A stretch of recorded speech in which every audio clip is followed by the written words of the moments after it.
निराला की काव्य साधना के अनेक चरण हैं। उसी तरह निराला की काव्य भाषा में भी हमें वैविध्य देखने को मिलता है। कुकुरमुत्ता की भाषा को यदि हम देखें तो हम कह सकते हैं कि छायावादी शब्दावली का निषेध कुकुरमुत्ता की भाषा में स्पष्ट रूप से परिलक्षित होता है। अणिमा भी निराला का एक विलक्षण काव्य संग्रह है। इसका प्रथम संस्करण युग मंदिर उन्नाव द्वारा 1942 ईस्वी में प्रकाश में आया था। अणिमा में निराला की गीतात्मक और मुक्त छंद दोनों प्रकार की रचनाएं संकलित हैं, जिनमें नई और पुरानी काव्य मान्यताओं का समन्वय मिलता है। नूपुर के सुर मंद रहे, जब न चरण स्वच्छंद रहे, उतरी नभ से निर्मल एक, पहले जब तुमने हंस ताका, बहुविध प्राणों को झंकृत कर, बजे छंद जो बंद रहे, नयनों के ही साथ फिरे वे, मेरे घेरे नहीं घिरे थे, तुमसे चल तुम में ही पहुंचे, जितने रस आनंद रहे। यह नूपुर के सुरमंद रहे शीर्षक से लिखी गई उनकी एक अद्भुत कविता है। अणिमा में छायावाद और प्रगतिवाद के दुराहे पर खड़े निराला अपने समस्त साहित्यिक जीवन का लेखा जोखा उसको देख रहे हैं और नए मैदान में उतरने की तैयारी भी कर रहे हैं। एक कठिन साधना है कि छायावादी कविता, छायावादी शब्द संपदा, उससे निकलकर प्रगतिवाद की ओर अग्रसर होना, प्रगतिवाद की विषय वस्तु, प्रगतिवाद की भाषा शैली, इस सब को आत्मसात करना, यह वास्तव में एक चुनौती है जिसका सामना निराला करते हैं। बेला उनकी एक अन्य काव्य रचना है। बेला प्रगति प्रयोग काल की रचना मानी जाती है। इसका प्रथम संस्करण सन 1943 में निरुपमा प्रकाशन प्रयागराज से प्रकाश में आया था। इसमें गजलें हैं, ख्याल है, रुबाइयां हैं और प्राकृतिक, आध्यात्मिक, सामाजिक, राजनैतिक, इन सब प्रकार की कविताओं का संग्रह यह बनकर हमारे सामने आता है। बेला की समस्त कविताएं गीतात्मक हैं और ये गीत वन जीवन से आबद्ध हैं।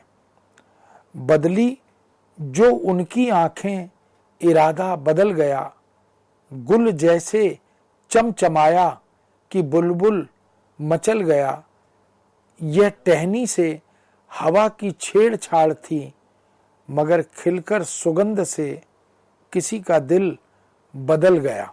यह जो कविता की शैली है, यह जो गीत और गजल का अंदाज है, यह निराला की एक काव्य अधिकार चेतना की ओर संकेत करता है।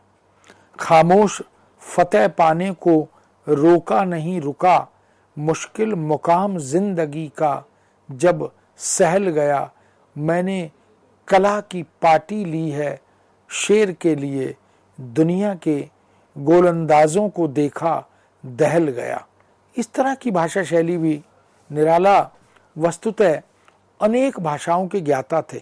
संस्कृत, हिंदी, अपने युग की उर्दू, अरबी, फारसी की शब्दावली, इनसे भी वो भली भांति परिचित हैं। एक पत्रकार के रूप में, एक कवि के रूप में, एक कथाकार के रूप में जब वो अपनी शब्द संपदा का रचनात्मक उपयोग करते हुए दिखाई देते हैं तो उनकी काव्य प्रतिभा के समक्ष निश्चित रूप से नतमस्तक होने का मन करता है।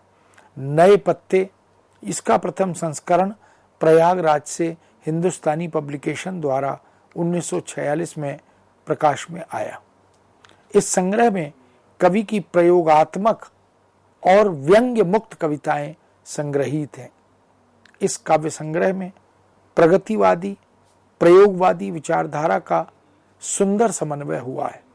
विविध प्रयोगों द्वारा कवि ने काव्य शिल्प में कुछ नवीनता प्रकट करने का प्रयत्न किया।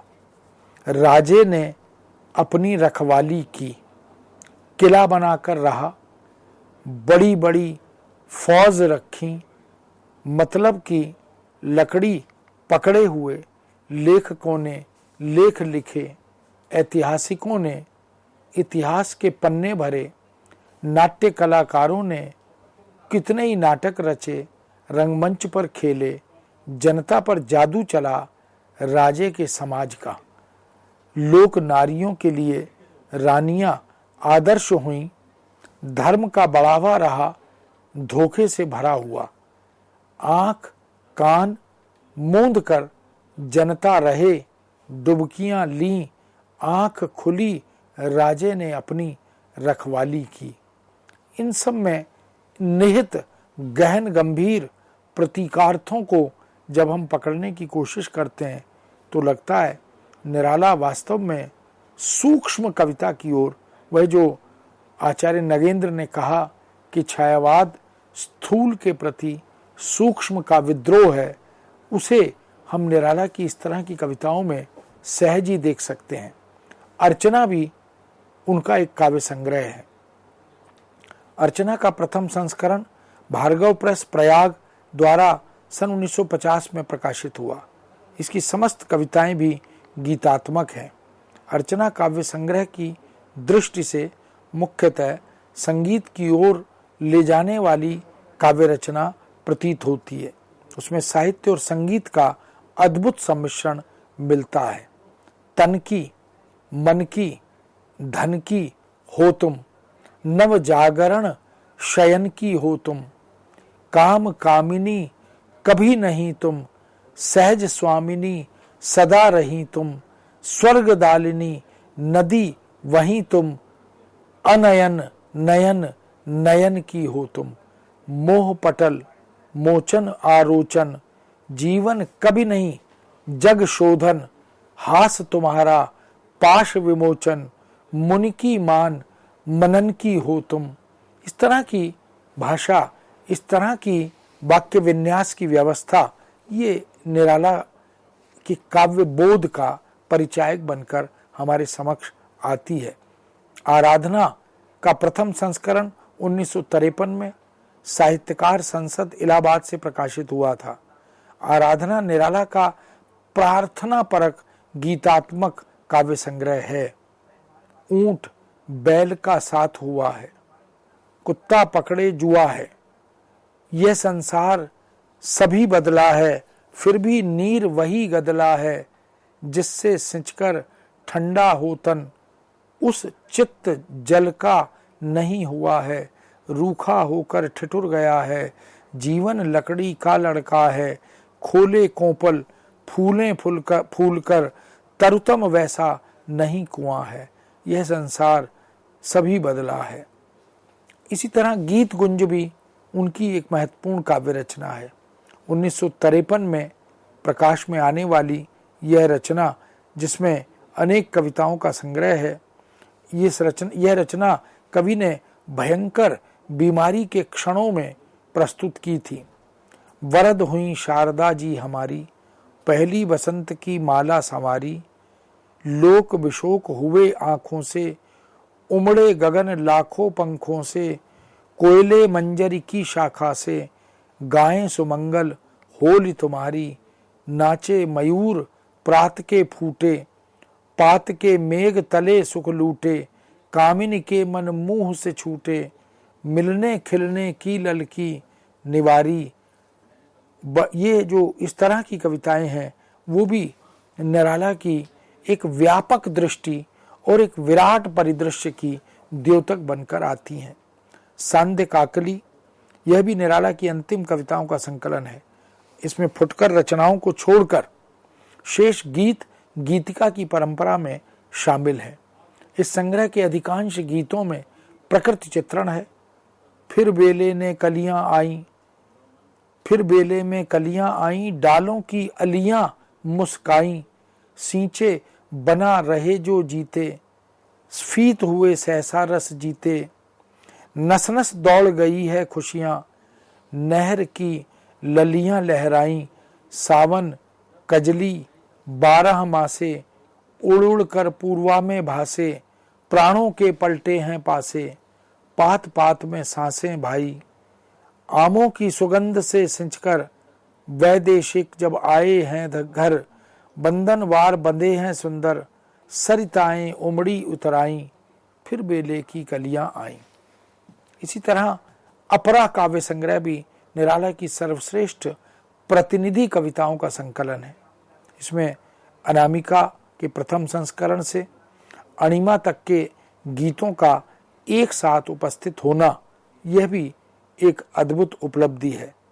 यह काव्य संकलन सन 1956 में साहित्यकार संसद इलाहाबाद से प्रकाशित हुआ। इसे उत्तर प्रदेश द्वारा 2100 रुपये का पुरस्कार भी उस समय प्रदान किया गया था। अपरा में निराला काव्य के क्रमिक विकास की एक सुंदर श्रृंखला हमें उपलब्ध होती है। जागो फिर एक बार निराला की बहुत चर्चित कविता है। जागो फिर एक बार प्यार जगाते हुए हारे, सब तारे तुम्हें अरुण पंख तरुण किरण, खड़ी खोलती है द्वार, जागो फिर एक बार। और उगे अरुणाचल में रवि, आई भारती रवि कवि कंठ में, क्षण क्षण में परिवर्तित होते रहे प्रकृति पट, पाया दिन आई रात, गई शत खुला दिन, ऐसे ही संसार के बीते दिन, पक्ष मास वर्ष कितने ही हजार, जागो फिर एक बार। निराला की काव्य यात्रा के जब हम विविध पड़ावों पर दृष्टि डालते हैं तो हमें यह ज्ञात होता है कि आधुनिक नवजागरण के प्रभाव से निराला की कविताएं ओतप्रोत दिखाई देती हैं। आधुनिक नवजागरण के प्रभाव स्वरूप एक सांस्कृतिक नवोत्थान का भाव उनकी कविताओं में यत्र तत्र प्रकट होता है। मुक्त हृदय के सिंहासन पर किस अतीत के ये सम्राट, दीप रहे जिनके मस्तक पर, रवि शशि तारे विश्व विराट। इसी तरह निराला पर छायावादी काव्य का प्रभाव भी स्पष्ट रूप से उनकी कविताओं में प्रकट होता है। छायावादी कविताओं में आत्मा अभिव्यक्ति का प्राधान्य होता है, इसलिए निराला की कविताओं में यह आत्मा अभिव्यक्ति सहज ही उद्घाटित होती है। निराला लिखते हैं, वरदे वीणा वादिनी वरदे, प्रिय स्वतंत्र रव, अमृत मंत्र नव, भारत में भर दे, वरदे वीणा वादिनी वरदे। निराला पर प्रगतिवादी काव्य का भी प्रभाव है। प्रगतिवादी कवियों की क्रांति भावना अत्यंत मुखर रूप में प्रस्फुटित होती है। अपने क्रांतिवादी स्वर में कवि निराला कहते भी हैं, आंखों में नव जीवन की तून, अनजान लगा पुनीत, निखर झर जाने दो प्राचीन। निराला का प्रयोगवादी काव्य वह भी विलक्षण है। प्रयोगवाद, निराला छायावादी कवि हैं। प्रगतिवाद और प्रयोगवाद तक चलते हुए उनकी कविताओं पर इस तरह के प्रभाव को सहज ही देखा जा सकता है। प्रयोगवादी कवियों का बौद्धिक कला पक्ष अत्यंत प्रभावी रहा। निराला बौद्धिकता और चिंतन के प्रभाव से मुक्त होकर लिखते हैं। भुक्ति, मुक्ति, भक्ति आदि जितने हैं, जय तप साधन भजन, आज्ञा से तुम्हारी मैंने दूर इन्हें कर दिया। निराला पर अन्य समकालीन काव्य आंदोलनों का भी प्रभाव दिखाई देता है। समकालीन राष्ट्रवाद, मानवतावाद, वैश्विक चेतना, रूढ़ि परंपरा, शोषण, क्रांति, अछूतोद्धार, नारी भावना, रहस्यवादी चेतना, प्रकृति प्रेम, सौंदर्य भावना, वेदना, विषाद, धर्म, दर्शन, अध्यात्म, ऐसी न जाने कितनी प्रवृत्तियों का प्रभाव निराला की कविता पर, उनके काव्य संसार पर प्रकट होता है। राष्ट्रवाद हेतु प्रखर उत्साह आदि का दृष्टांत उनकी कविताओं में सहज ही देखा जा सकता है। शेरों की मांद में आया है आज स्यार, जागो फिर एक बार। भोग्य जन जीता है, पश्चिम की उक्ति नहीं, गीता है, गीता है, स्मरण करो बार बार, जागो फिर एक बार। ये जो कर्मवाद का उद्घोष है, ये निराला की कविताओं में सर्वत्र उपलब्ध होता है। निराला वस्तुतः गरीब के प्रति, असहाय के प्रति, मजदूर के प्रति, पत्थर तोड़ती उस महिला के प्रति, विधवा के प्रति अत्यंत संवेदनशील दिखाई देते हैं। इसलिए उन्हें हिंदी साहित्य का दिवाकर अर्थात सूर्य भी कहा जाता है। यथा नाम तथा गुण, सूर्यकांत हैं निराला। इसलिए उनके व्यक्तित्व पर, उनके परिस्थिति जन परिवेश पर यदि हम देखें तो अपराजेयता का, वो एक अपराजेय रहकर इन समस्त चुनौतियों पर विजय हासिल करने वाले अडिग योद्धा दिखाई देते हैं। उनका विद्रोही और आत्मविश्वासी व्यक्तित्व अपने मूल रूप में उनकी काव्य यात्रा के विविध पड़ावों में स्पष्ट परिलक्षित होता है। उनकी अनेक लंबी कविताएं, उसकी संवेदनात्मक अभिव्यक्ति इस बात की द्योतक है। राम की शक्ति पूजा निराला की प्रतिनिधि काव्य रचना के रूप में हमारे सामने आती है। प्राचीन गाथा परंपरा में अलौकिक तत्वों, लोक विश्वासों और अति रंजनापूर्ण वर्णनों का समावेश वो करते चलते हैं। राम की शक्ति पूजा में एक लंबी कविता के तनाव और अंतहीन अंत, आधुनिक परिवेश की जटिलताओं, संश्लिष्टताओं के साथ बाह्य संघर्षों के विभिन्न आयामों और आंतरिक द्वंद्वों को मिलाकर इस कविता की रचना प्रक्रिया को तैयार किया गया है। रचना कुछ जटिल प्रतीत होती है, लेकिन यदि हम गांभीर्य के साथ, सहजता के साथ, बोधगम्यता के साथ उस कविता को आत्मसात करते हैं तो उसमें वर्णित राम रावण का युद्ध के मैदान में तो होता ही है, साथ ही साथ कवि के मन में भी यह लड़ाई छिड़ी हुई है। राम सत्य और सात्विक दृष्टि के प्रतीक हैं और रावण असत्य और तामसिक वृत्ति का प्रतीक है। निराला राम के व्यक्तित्व में अपने ही व्यक्तित्व का प्रक्षेपण करते हैं। निराला भी राम की भांति अपने जीवन में घोर संघर्ष करते हुए दिखाई देते हैं। राम की भांति अंत में उनका प्राप्तव्य उन्हें मिलता है। जैसे राम ने अंततः सीता को हासिल किया, ऐसे ही निराला भी अपने मंतव्य और प्राप्तव्य को प्राप्त करते हुए दिखाई देते हैं। राम की शक्ति पूजा की कथा 2 स्थानों में संकलित है, देवी भागवत और कृतिवासकृत बंगला रामायण। प्रति उत्तर में लक्ष्मण, जाम्बवान, सुग्रीव, अंगद, ये सभी वीर उनका समर्थन करते हैं, उनका साथ देते हैं। आपके मन में पराजय का भाव क्यों जागा, यह प्रश्न खड़ा करते हैं। रघुकुल गौरव लघु हुए जा रहे तुम, इस क्षण तुम फेर रहे हो पीठ, हो रहा जब जयरण, जब जय का उद्घोष हो रहा है तब तुम पीठ दिखा रहे हो। ऐसा एक तरह का जागरण बोध लक्ष्मण और जाम्बवान, सुग्रीव और अंगद आदि करते दिखाई देते हैं। श्री राम की साधना के पूर्ण होते ही देवी उन्हें वर देती है, होगी जय, होगी जय, हे पुरुषोत्तम नवीन, कह महाशक्ति राम के बदन में हुई लीन। अतः राम की शक्ति पूजा में लंबी कविता की रचना धर्मिता और पौराणिक आख्यानों किसी आधुनिक विमर्श मिश्रित यथार्थ संवेदना और चेतना, इसके दर्शन जिस रूप में होते हैं वो वास्तव में प्रशंसनीय है, वंदनीय है। तुलसीदास भी इसी प्रकार की एक लंबी कविता है, राम की शक्ति पूजा, और उसी तरह तुलसीदास एक आख्यानक मूल्य काव्य है। पूरा आख्यान को बहुत खूबी के साथ वो व्याख्यायित करते हैं। तुलसीदास कविता महाकाव्योचित औदात्य और गांभीर्य को उत्पन्न करने में सफल दिखाई देती है। तुलसीदास कविता में आत्म मंथन का पुट मिलता है। कविता का आरंभ अस्तमित सांस्कृतिक सूर्य के कलात्मक चित्र से प्रस्तुत किया जाता है। भारत के नवका प्रभापूर्ण शीतल छाया सांस्कृतिक सूर्य अस्तमित आज रे तमस्तूर्य दिगमंडल उर्के आसन पर शिरस्त्राण शासन करते हैं मुसलमान है उर्मिल जल निश्चल प्राण पर शतदल।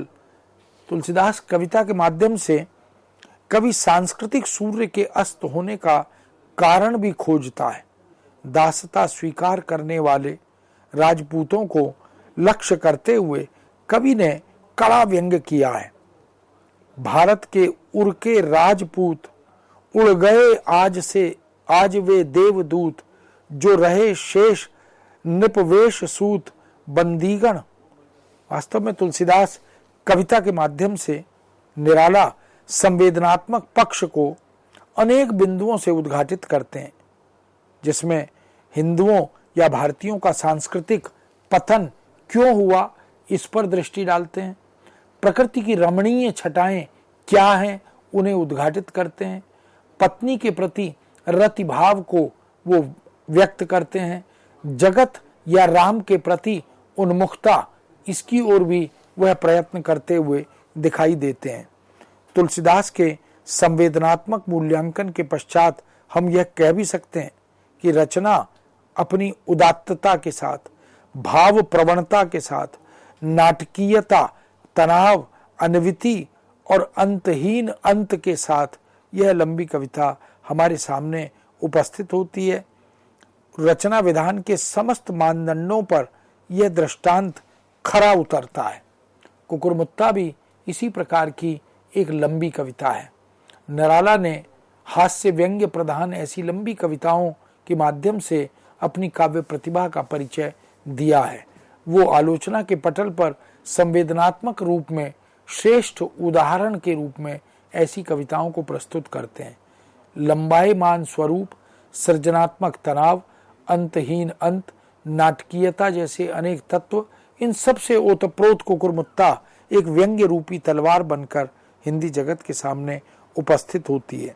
लक्ष्य अलक्ष्य, स्व पर, दाएं बाएं, पीछे आगे, सब ओर बरसती है, सब पर प्रहार करती है। कुकुरमुत्ता शीर्षक से जो कविता दी गई है उसमें शोषक पूंजीपति समाज उनको फटकार लगाते हुए वो सीधे सीधे उस व्यवस्था को चुनौती देते हैं जो एक गुलाब की तरह खाद का खून चूसकर इठलाता है और दिन प्रतिदिन उसका रंग जो है वो सुर्ख होता जाता है। कितनों को तूने बनाया है गुलाम, माली कर रखा सहाया जाड़ा घाम, शाहों राजों अमीरों का रहा प्यारा, इसलिए साधारणों से रहा तू न्यारा। गुलाब शाहों, राजाओं और अफसरों का प्रिय है।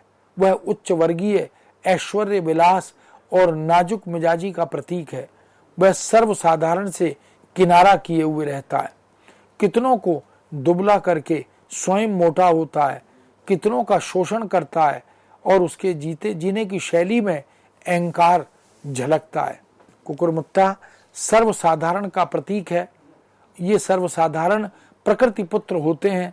इन्हें ऊंचे लोगों की तरह जीवन की बड़ी बड़ी क्यारियों में सजाकर कोई नहीं पालता। ये तो स्वतः ही उगते पलते हैं। न इन्हें अपनी सेवा के लिए किसी की गुलामी, किसी की मदद की आवश्यकता होती है, न किसी दूसरे का ये शोषण ही करते हैं। इसलिए कुकुरमुत्ता एक अद्भुत प्रतीकात्मक रचना है जिसकी मुखरता गुलाब के माध्यम से पूंजीवादी वर्ग पर कटाक्ष करते हुए उपलब्ध होती है। चाहिए तुझको सदा मेहरुन सा, जो निकाले इत्र रू ऐसी दशा, बहाकर ले चले लोगों की, नहीं कोई किनारा जहां अपना नहीं कोई भी सहारा। इस तरह लंबी कविताओं के रूप में ये तमाम कविताएं कुकुरमुत्ता, तुलसीदास, राम की शक्ति पूजा, सरोज स्मृति, ये सब कविताएं इस बात की द्योतक हैं कि जीवन के विविध आयामों, संदर्भों, प्रसंगों, बिंदुओं और तमाम घात प्रतिघातों में समन्वय स्थापित करते हुए निराला ने अपनी प्रतिभा का परिचय दिया। सरोज स्मृति का प्रणयन निराला ने अपनी पुत्री सरोज के असामाजिक निधन से विषादग्रस्त होकर किया था। हिंदी साहित्य की यह अकेली वैयक्तिक विपालिका है। इसमें एक पिता धनाभाव के कारण अपनी पुत्री का उचित उपचार नहीं कर पाता और असमर्थ पुत्री को वह काल कवलित होते हुए देखता है। सरोज स्मृति आधुनिक हिंदी साहित्य का एक विलक्षण शोक गीत है। शोक गीत होने का उसके साथ साथ निराला की आत्मगाथा का भी द्योतक है। अनविंश पर जो प्रथम चरण तेरा वह जीवन सिंधु तरण तनय ली कर द्रवपात तरुण जनक से जन्म की विधा अरुण गीते मेरी तज रूप नाम बर लिया अमर शाश्वत विराम पूरे कर शुचितर सपर्याय जीवन के अष्टाध्याय। इस तरह के शोक गीत सरोज स्मृति के रूप में हमारे सामने विलक्षण रूप में, विरल रूप में उपस्थित होते हैं।